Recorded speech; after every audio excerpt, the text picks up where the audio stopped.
বিসমিল্লাহির রহমানির রহিম। আলাদানাবালি দাখিল মাদ্রাসার দিঘিরপাড় ৯৯ যশোর।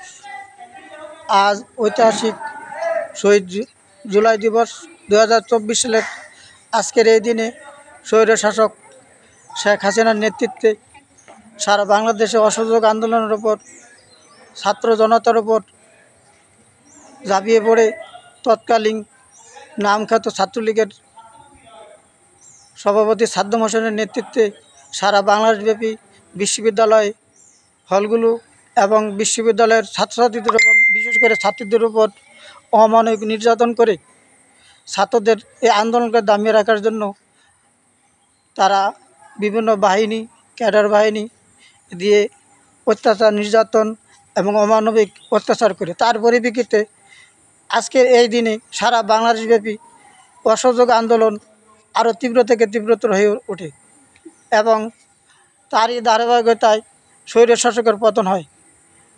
তাই এই বর্তমানে এই স্বৈরশাসকের পতনের জন্য এই ১৬ তারিখ শহীদ জুলাই দিবস পালন করা হয়। এই পালন করার জন্য আমাদের অত্র মাদ্রাসা আলাদানাবালি দাখিল মাদ্রাসার ভারপ্রাপ্ত সুপার মহোদয় এবং আমাদের শ্রদ্ধেয় শিক্ষকবৃন্দ এবং আমাদের সকল ছাত্রছাত্রীবৃন্দকে সকলকে একত্রিত হয়ে আমরা এই দিবস পালন করতেছি এবং আশা করি যারা শহীদ হয়েছে তাদের মাগফিরাত কামনা করি এবং যারা আহত আছে তারা যেন সুস্থ হয়ে ওঠে এই কামনা করে আজকে এখানে শহীদ দিবসের শেষ করছি। খোদা হাফেজ, ধন্যবাদ।